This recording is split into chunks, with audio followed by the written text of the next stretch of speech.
Mardi dans la nuit du 17 août, le président de la transition, le colonel Assimi Goïta s'est adressé à la nation sur la chaîne nationale dans le cadre du premier anniversaire de la chute du régime du président Ibrahim Boubacar Keïta.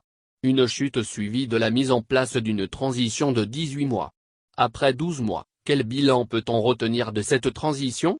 Peut-on dire aujourd'hui que ce coup d'État a apporté un changement dans la vie de la nation? Pour en savoir plus, nous avons recueilli les propos de certaines personnalités de la place. Synthèse des avis recueillis. L'annonce sur les réseaux sociaux et sur la télé nationale, du discours du président de la transition a retenu le souffle de la majeure partie de la population devant leur petit écran. Pour la simple raison, qu'il s'agissait d'une première adresse à la nation du président de la transition à cette occasion. Pour cela, tout le monde s'attendait à des annonces fortes, des révélations sur de nombreux sujets qui défraient la chronique, mais surtout du bilan d'un an de la transition que le chef de l'État lui-même pourra tirer. Dans un discours succinct, le colonel Assimi Goïta est apparu moins bavard, afin de se limiter seulement sur les perspectives de la transition, avant d'appeler les uns et les autres à sursaut national pour sortir le pays dans la crise à laquelle elle est plongée. Sur cette adresse à la nation du président de la transition et le bilan de la transition, nous avons recueilli les avis de certains observateurs de la scène politique nationale. Pour le secrétaire politique du parti Yolma, M.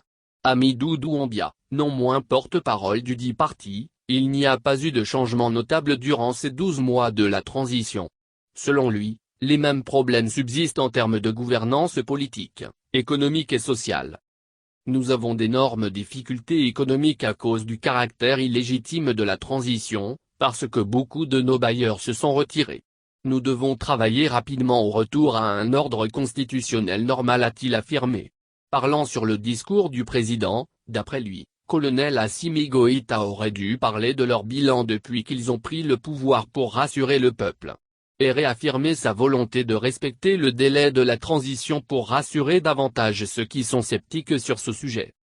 Quant à Ali Tounkara, sociologue, il dira que le bilan d'une année de transition est négatif sur tous les plans.